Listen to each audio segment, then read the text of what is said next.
Knights were the most feared and yet best protected warriors on the medieval battlefield, but also the most fashionable dressed and best mannered members of society. Things such as an aristocratic birth, training from childhood, money for weapons, horses and squires, and a knowledge of the rules of chivalry. Good looks, fine clothes, and a striking coat of arms were highly desirable extras if one wanted to rise to the very top of this elite level of medieval society. First, let's look at the history of the medieval knights. The first knights of the Middle Ages fought for Charlemagne, the king of the Franks, in the 700s. In order to fight battles across his large empire, Charlemagne began to use soldiers on horseback. These soldiers became a very important part of his army. Charlemagne began to award his best knights with land called benefices. In return for the land, the knights agreed to fight for the king wherever he called. The practice caught on through much of Europe and became standard practice for many kings for the next 700 years. Freed peasants could become knights, but later on, by the 13th century, most knights were sons of knights. Next, we'll look at the process in how you become a knight.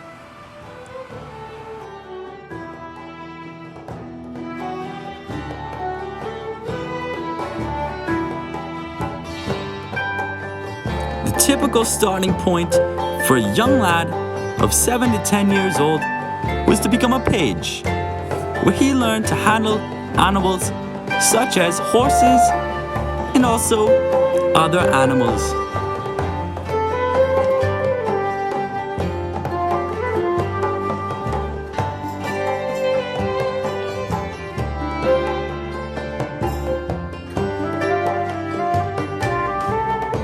Look at him as he tends to care for the animals.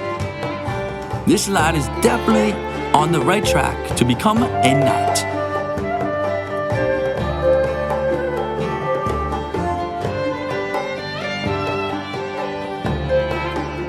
This young lad also learned to hunt and use mock weapons while serving a knight proper.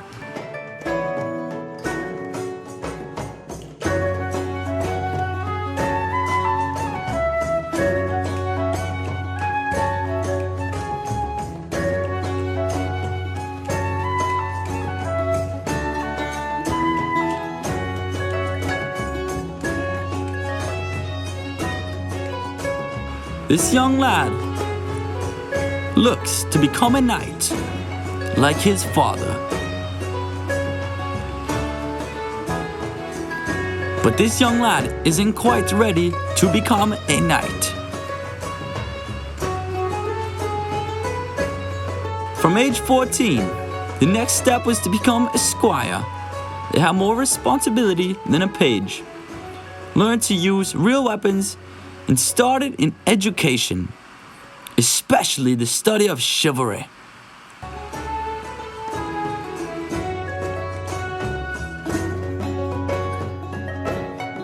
As you can see, as this young lad gets older, he still tends to help the animals.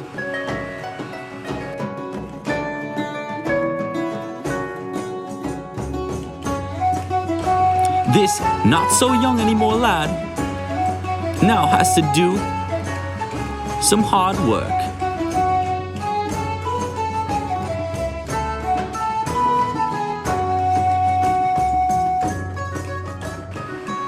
As you can see, this young lad is learning of what it takes to become a well-mannered knight.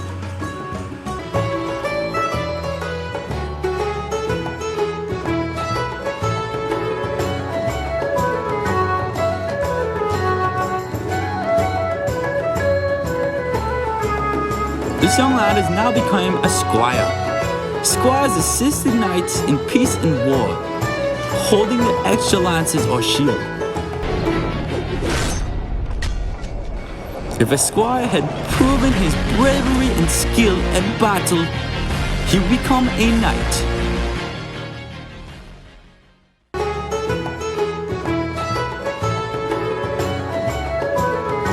all went well, by then, around 18 years old, was made a knight in a ceremony known as a dubbing.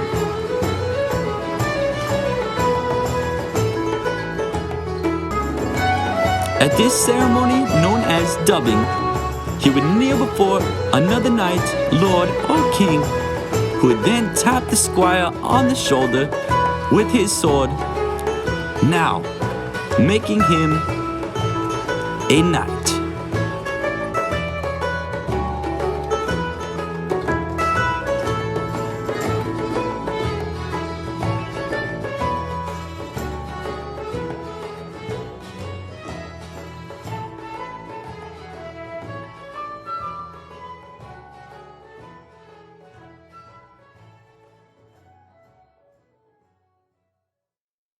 Knights would practice long and hard at jousting and the medieval tournaments, although it later became a spectacle of chivalry and pageantry.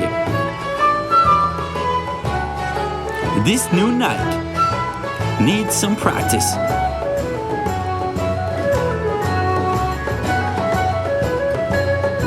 This was a perfect place to learn the skills needed to stay alive for longer on the battlefield.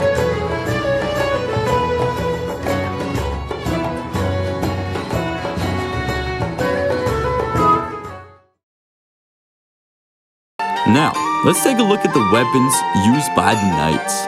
The sword was an especially powerful symbol for a medieval knight.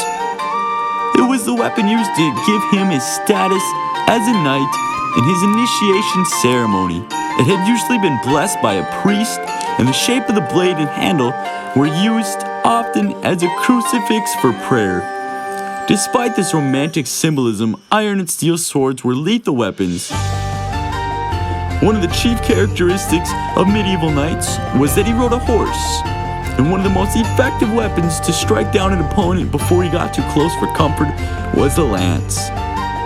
Skill at guiding one's horse while one hand carried a lance and the other a shield, maintaining balance in the saddle, striking a moving target, and staying on the horse in the case of receiving body blow were all necessary for survival.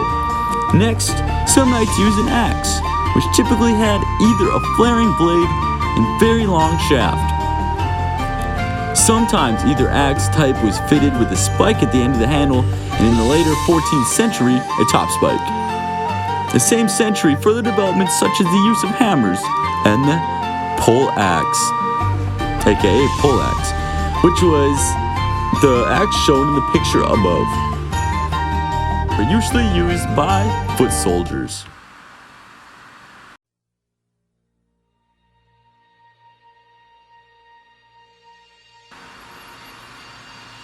As you learn today, first, the history of the knights. And secondly, you learned how to become a knight. And thirdly, you learned some of the weapons that the knights used, such as swords, lances, and lastly, the battle axe. Thank you for tuning in to this episode of Medieval Knights. Thank you.